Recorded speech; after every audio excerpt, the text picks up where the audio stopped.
Bonjour à tous, c'est Petit Sam. Alors je vous retrouve aujourd'hui pratiquement pour la 150e vidéo que je vais diffuser sur ma chaîne YouTube et je vous retrouve toujours avec autant de plaisir. Donc moi je suis vraiment ravie encore une fois de vous faire cette vidéo, d'autant que dans cette vidéo je vais vraiment vous donner des conseils extrêmement efficaces et même des conseils professionnels que je donne souvent au coaching, et ces conseils vont porter sur comment améliorer votre CV. Parce que très clairement le CV il peut toujours être amélioré. C'est pas parce que vous avez fait votre CV, et peut-être même c'est pas parce que vous y avez passé du temps que votre CV ne peut plus être amélioré. Un CV, ça se met à jour, ça se développe, ça se personnalise vraiment au fil du temps et ça s'améliore vraiment au fil du temps.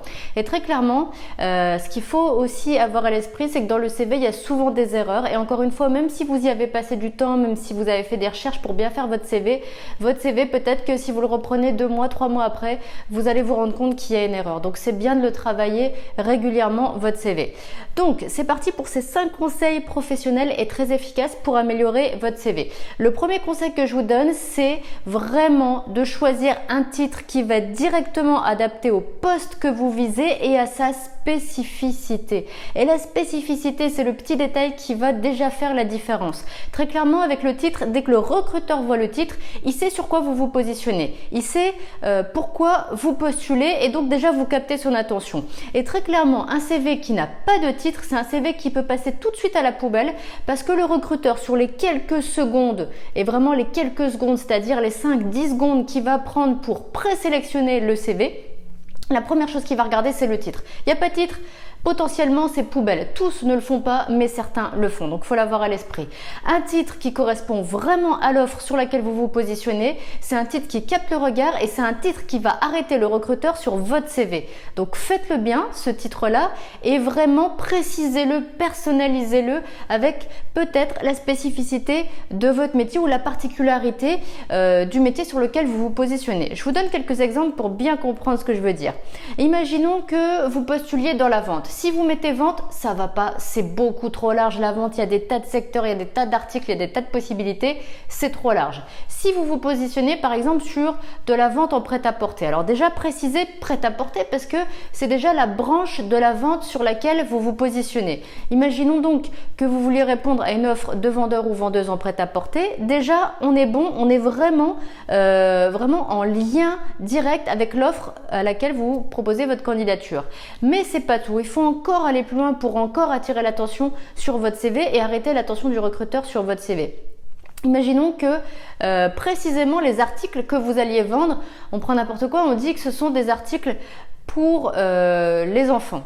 Ok, et imaginons que vous l'ayez déjà fait, que peut-être pendant 1 an, vous avez travaillé dans un magasin qui faisait vraiment des vêtements pour enfants. Mettez par exemple vendeuse prêt-à-porter junior par exemple, ou vendeuse prêt-à-porter, 1 an d'expérience en vêtements junior ou en vêtements pour enfants par exemple. Et là tout de suite on se dit voilà, ça c'est typiquement le type de profil que je recherche, je m'arrête davantage sur son CV, je lis la suite du CV. Et là c'est vraiment l'objectif qu'il faut atteindre avec votre titre.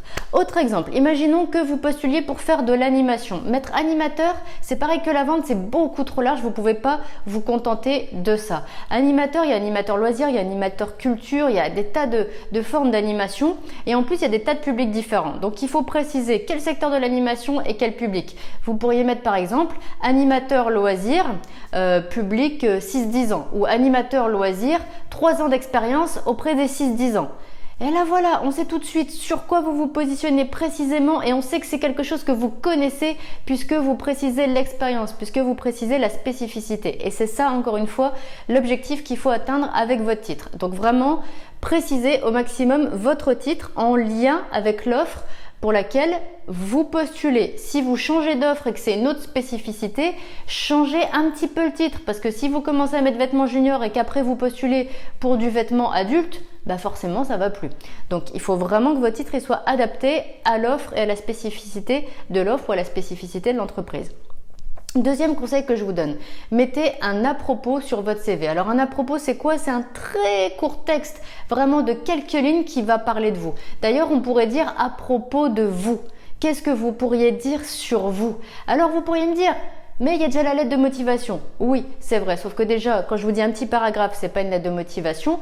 Et en plus, imaginez les recruteurs qui vont pas lire votre lettre de motivation. Parce que c'est vrai, il y a des recruteurs qui lisent pas les lettres de motivation. Et bien déjà, il y aura des informations sur vous que le recruteur aura à l'esprit parce que c'est sur votre CV.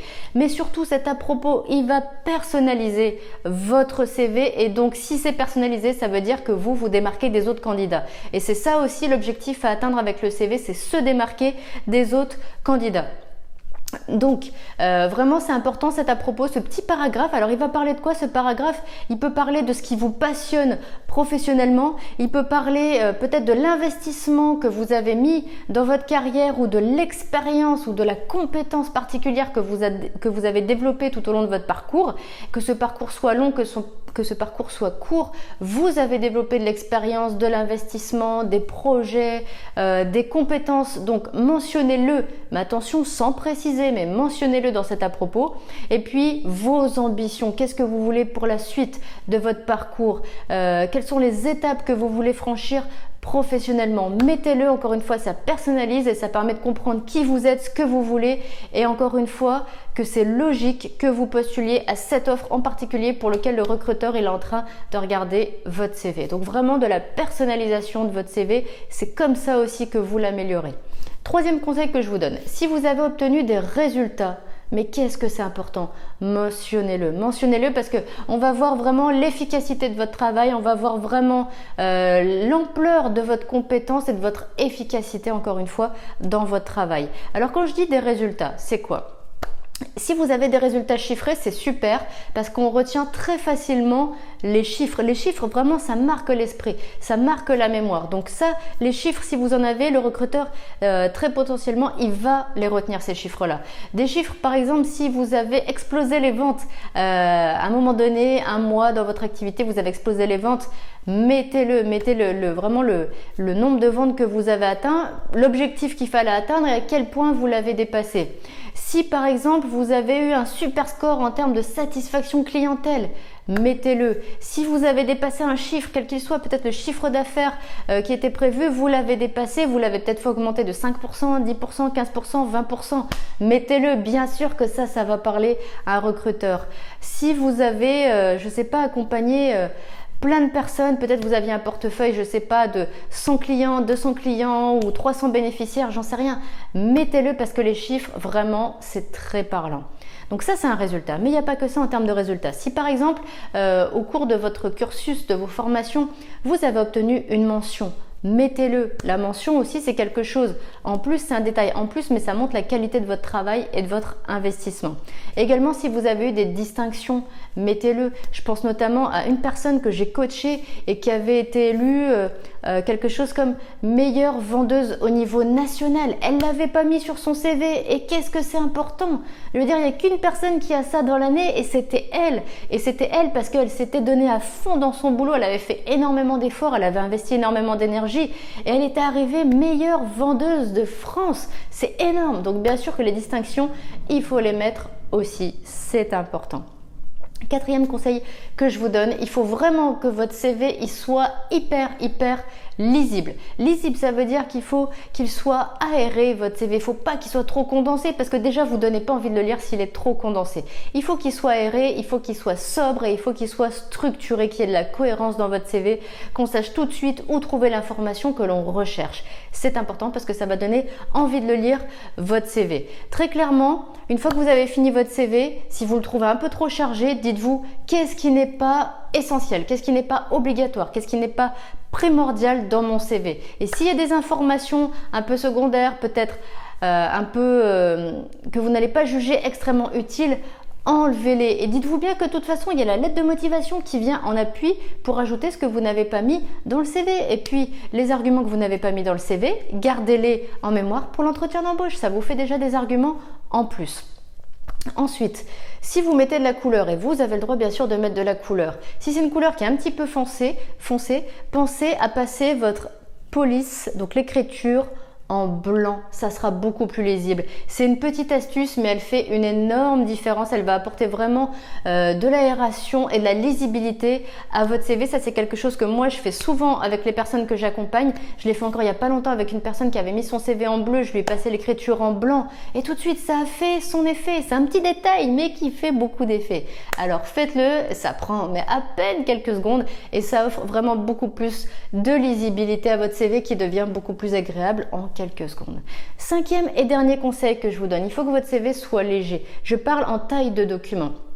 Clairement, un document Word, c'est pas lourd. Vous le passez en PDF, c'est pas lourd. Mais si vous commencez à ajouter des images, des photos et des logos, parce que ça, je sais que c'est quelque chose qui se pratique de plus en plus de mettre des logos, ça alourdit énormément le CV. Et le problème d'un CV lourd, c'est un CV qui se télécharge beaucoup plus lentement. Et très clairement, il y a des recruteurs qui vont pas passer 10 minutes, 15 minutes, 20 minutes à télécharger un CV. Pour le peu que le CV soit lourd, pour le peu que la connexion Internet de la personne soit pas super, clairement, ça va lui prendre trop de temps. Il va passer au CV suivant. Le CV doit se télécharger en quelques secondes, donc enlevez vraiment ce qui peut l'alourdir votre CV. Très clairement, vous avez mentionné dans quelle entreprise vous avez travaillé, vous allez l'argumenter dans la lettre de motivation, c'est bon, ça suffit. Ne perdez pas un lecteur, un recruteur vraiment à cause de ça. Je peux comprendre que le logo, vous puissiez vous dire oui, mais ça va se voir tout de suite, ça va attirer le regard, mais c'est pas ça qui doit principalement attirer le regard. C'est votre titre, c'est votre accroche, c'est votre à propos et c'est vraiment